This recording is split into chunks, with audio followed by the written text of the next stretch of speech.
Did you have time to walk around Hong Kong a bit last night? Yes, we went to have some food. I'm not going to lie to you, it was European. I've been in Japan for a week and I really needed some European sort of food.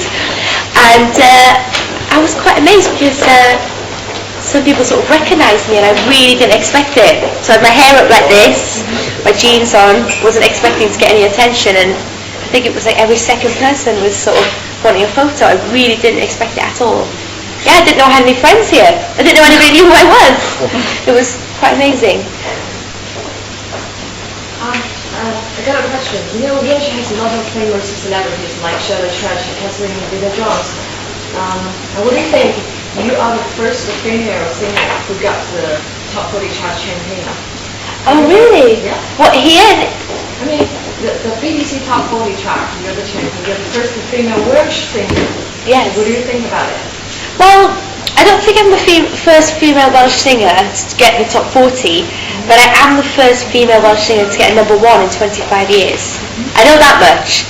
So I'm 25 in June, so technically in my decade, in the last 2 decades, in a quarter of a century that I've been alive, I'm the only one. That feels pretty good. Very delicious. And I have another question. Someone says your Warwick Avenue, this track, sampled from a Chinese song, a traditional Chinese song. Is it true?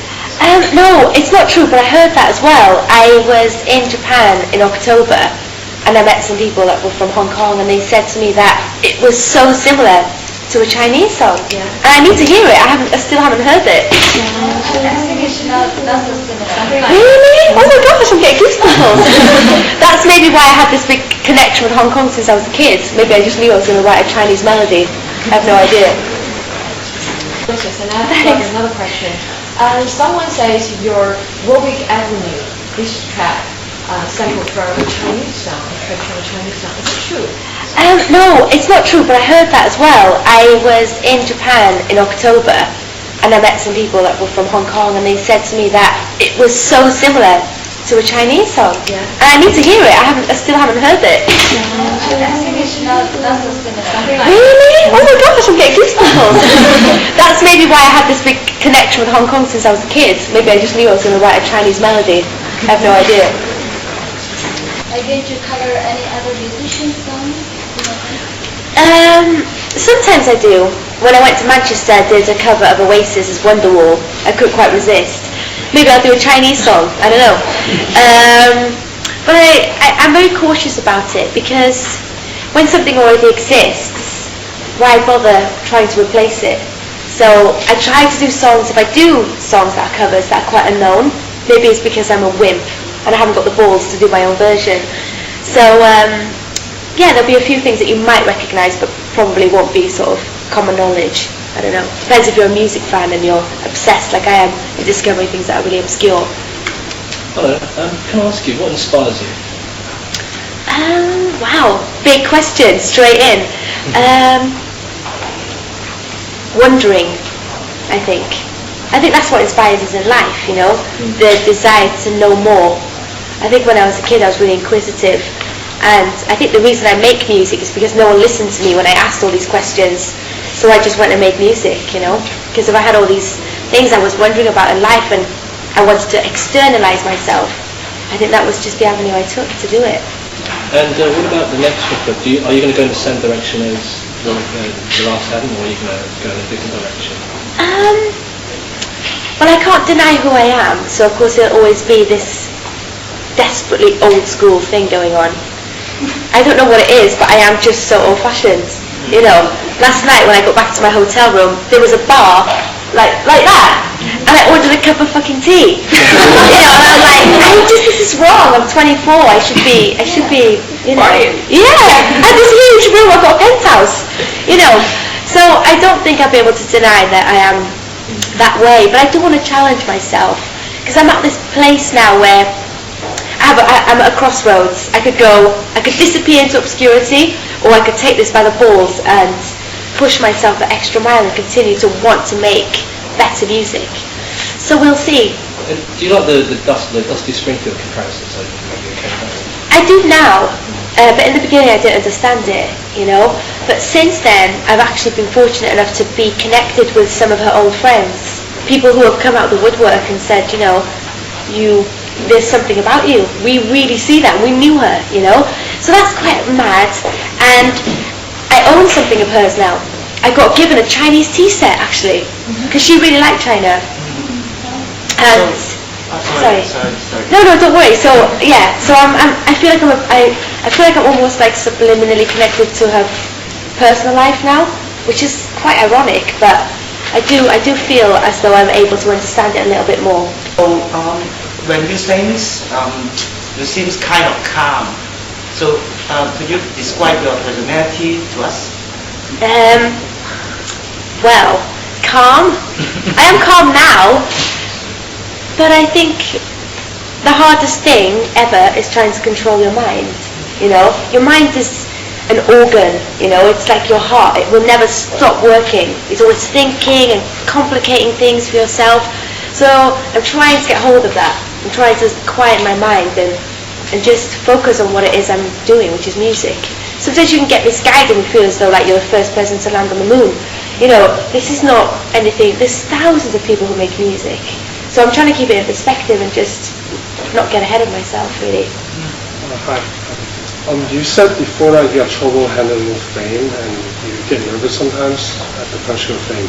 Have you gotten better at it, and how does it feel to be doing possibly the biggest group interview in the history of Hong Kong? Really? Whoa! They've been busy. They've been calling you up. It was really hard in the beginning because I was scared. I don't know if you've ever seen this clip on YouTube, where this dog is running around, its owner is chasing it, and it's playing hide and seek. So to hide itself, it covers its eyes, and it's the cutest thing you've ever seen. So the dog thinks that because his eyes are covered, that nobody can see him. And I think I felt like that in the beginning. I think if I put my head down and kind of rushed past somebody, that they wouldn't recognise me, and it wasn't very nice. I was sort of hiding from myself. I was hiding from everything. And then I thought about it, and I come from a town where there's only 2,000 people. I do gigs bigger than that almost every night now. That's quite mad, Everyone that I ever knew could be in that room, the amount of people. And when I was a kid, because I lived in this small town, it was as though we were famous anyway. Everyone knew what you were doing. It's like, hi, you knew the milkman, you knew this guy, you knew that guy, your school teacher was walking past. So I just try to see the world now as a big place, but with a small community. I think I've gone back to that small community. Maybe I'm just like using some weird form of coping mechanism, but that's how I feel. Hi, Duffy. And you were brought up in Welsh. Would you like to produce a song in Welsh up here? I think I will. It's such an old language, so the phonetics are quite unusual.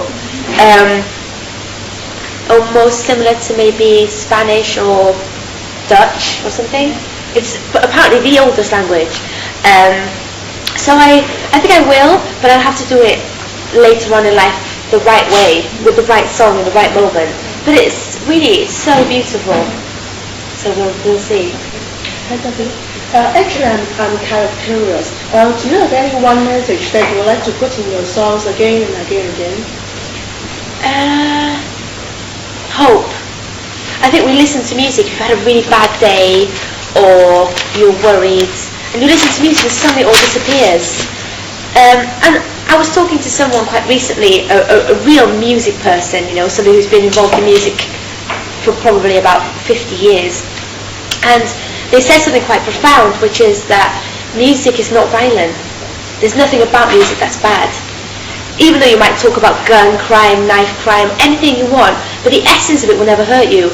So if everybody else is talking about political issues, if everyone else is making people move, because I only have maybe 2 songs that are worth dancing to. It depends what pace you dance at, but it's hardly, it's hardly danceability. But I think if I could give someone some encouragement, then I think I've done the right thing.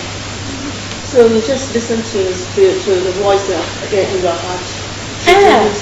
Yeah, like hope, like tomorrow's another day. When we have something that really is, because life's tough, no matter what you do. I think sometimes we stand and go, what is all this about? What is it about? Why are we here? We don't know what's above, we don't know what's down below, we sometimes don't even know what's around us.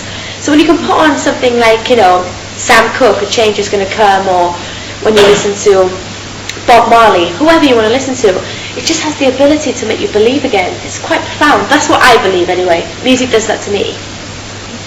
Guys, that's the questions. Duffy, I gotta say, one of the things about you is that your image really stands out by yourself. You're elegant, you're very easy, very recognizable.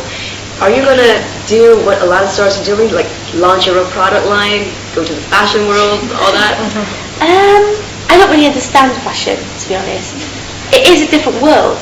You can think you understand it, and then the next minute it suddenly changes. It's a kind of uncontrollable beast. And I like things that are quite steady. You know, I wear what I like to wear, and I probably won't change. You'll probably sit with me when I'm 60 and I'll probably have the same outfit on. You know, I haven't changed and I won't. So I don't know if I want to dabble in that, because that will mean that I have to keep up with it. So once you open the door to becoming involved in fashion, you have to reflect it. But I am involved with Diet Coke, actually. I've done a Diet Coke ad. And I'm unsure about the commercial world, you know. But if it relates to you, then I think you have to do it. I was, you know, this time 2 years ago, no one knew about me. No one knew who I was. And when I was a little girl, I used to help my father clean his pub. He had a pub, a working man's club. And, you know, at the weekends they'd have live music. So I'd be cleaning there, and at the end of like 3 hours of cleaning, I'd get a bottle of Diet Coke and a packet of crisps.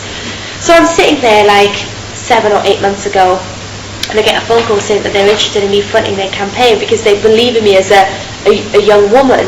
And I thought, you know what? I used to work 3 hours cleaning toilets to have a bottle of Diet Coke, and now maybe I won't have to. You know, so it genuinely did connect with everything that I've experienced in my life. And if you believe in it, I think, then you can go to bed at night and feel good about it. I was going to ask if you have a songwriting process. Is there The last question. anything you have to do to get your mind into it, or does it just kind of flow out of you? No, I wish there was, because if there was, then I'd be able to tap into it all the time. You're kind of, excuse the pun, at the mercy of this thing, you know. It just sort of happens. It's quite ironic. You just, I don't know, you just can't understand it really. I don't even know where the songs come from. I really want to hear that Chinese song now. Maybe I heard it in a past life or something really weird. So I'm going to check it out if anyone's got it. Please do. Thanks a lot though. Thank you. Cheers. Thank you. Yeah, sure.